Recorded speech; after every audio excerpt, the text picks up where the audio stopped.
The reason why I'll continue to make cornrow hairstyle on this channel is because a lot of us are yet to learn how to make this hairstyle. It's as simple as you can think of, but because we have different levels of learning, so people are yet to learn how to do it.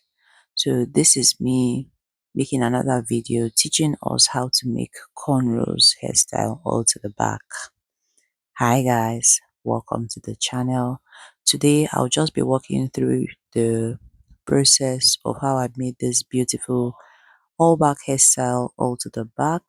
So because I had the intention of making 12 cornrows, I sectioned the hair from the middle to make two equal halves, which means that I'll be making 6 cornrows on each half. After sectioning the hair into two equal halves, it means I had two separate sections. Then I subsectioned the hair, one part of it, so I can have 3 cornrows on both halves. Then I started to part the hair. Yeah, because you have calculated how many cornrows you want to have on each side, it will make it easier for you to make good lines, good and straight lines on your hair. So this is me parting the first one, and then you know what, one thing I like to do is to flip the hair from one side to the other. It helps me see the hair properly and gives me a good glance of how the hair will turn out to be. So our head is structured in a way that the front part is wider than the back. So because of that, when you're parting your hair, you take much from the front and just a little from the back. Looking at what I'm doing, my hand was able to cover the back part of the hair just once. But the front part, you have to go like more than half one time with your hand on the hair. Just to say that the back is like half of what you have in front. So when you're sectioning your hair, you take much in front and take a little at the back. So I finished sectioning this hair and thought to detangle it, because if you don't detangle your hair before you start to make any cornrow, you find it difficult to move your hand on the cornrow. You just experience how will I call it, no, not breakage. I won't say breakage. It's just that your hand will just get stuck on the cornrows and you find it difficult to continue.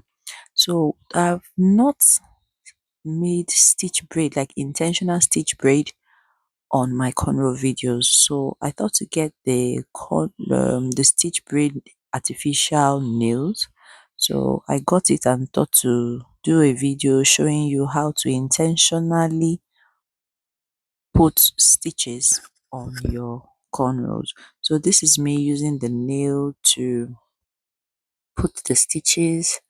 It was not something I was used to. Normally, if when I make my cornrows, the stitches just appear. But because some people are not able to get the stitches naturally when they braid their cornrows, I thought to get the artificial nail so I can show you how to put the stitches. So when you are braiding, ensure to wear two artificial nails so you can put stitches on both sides. But if you are finding it difficult to wear the two artificial nails, you can just wear one, and when you are putting the stitch, you stitch it in a way that your nail will move from one of the end of the line of that cornrow to the other end, so that the stitches can show. Look at this here now, you can see that the stitches are showing. So that was me done with one of the cornrow, and I'm parting the other one just so that I can complete one half. See me flipping the hair from one end to the other so that I can have a better glance at the cornrow that I was about to make. So to start off with the hair, I parted the front a bit so I can grip it. So when you are braiding your cornrow, try not to apply too much pressure in front of the cornrow, just so that you can protect your front hair. because sometimes, because the hair goes all to the back, when you apply too much pressure, it means that you are pulling the hair so much from the front to the back. By the time you're taking off your hair, it might break. But some people, they naturally have tendency of their hair breaking, probably because that's how their hair is, or because they don't take good care of their hair, or because they carry the hair for too long before they take it down. A lot of reasons could be responsible for hair breakage, but I would just want to say that when you're making cornrows, try not to apply too much pressure. Even if not cornrows, any hair at all that you're making, try not to apply too much pressure on the front part of the hair. So I continued to make the cornrows, and I was applying the stitches gradually and gradually. Look at the stitches is showing. That's me giving you a glance of what the cornrow look like when you are applying your stitches. So this hairstyle took longer time that it will normally take when I'm making cornrows.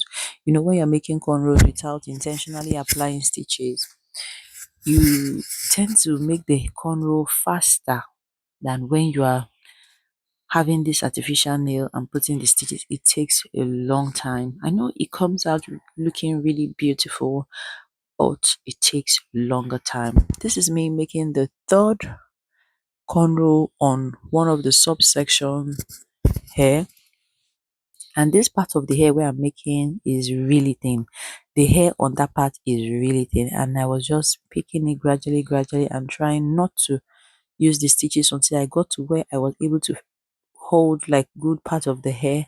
That was where I started to apply stitches. And when I was making this cornrow, I did not use any hair gel, any hair wax, any hair anything. I just made the hair like that. So if you want to use make stitch braids, you can apply gel. That gel helps the stitches to pop out, like it helps the stitches to stay defined, unlike when you make the hair without any gel. So mind you, like I was saying, it takes longer time when you are making stitch braid than when you are not making stitch braid. So if you go to a salon and you are asked to pay more than what you would normally pay on a regular cornrow, it's okay because it takes longer time. It's just like the time you used to make two cornrows all to the back, you use it to make one cornrow all to the back because you are applying stitches to it and it's taking more time.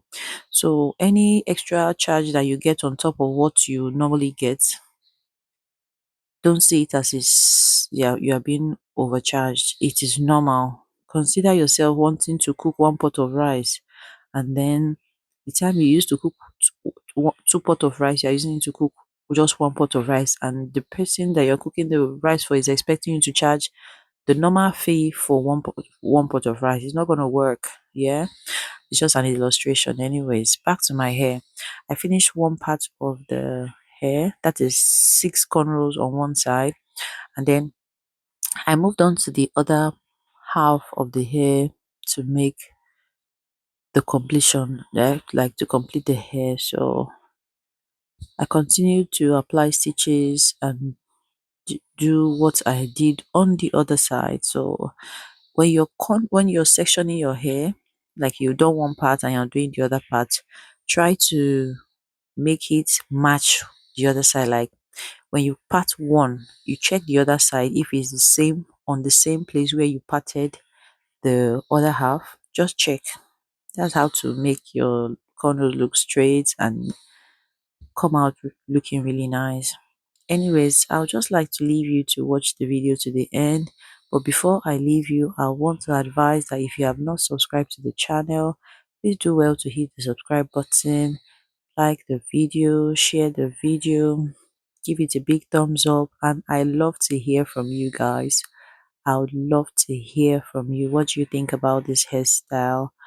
Um, it's a lot to learn, about making hair, but because this is a hairstyle that we all make as ladies, because we wear wigs, some of us wear wigs, some of us just do what's it called, stitch braids.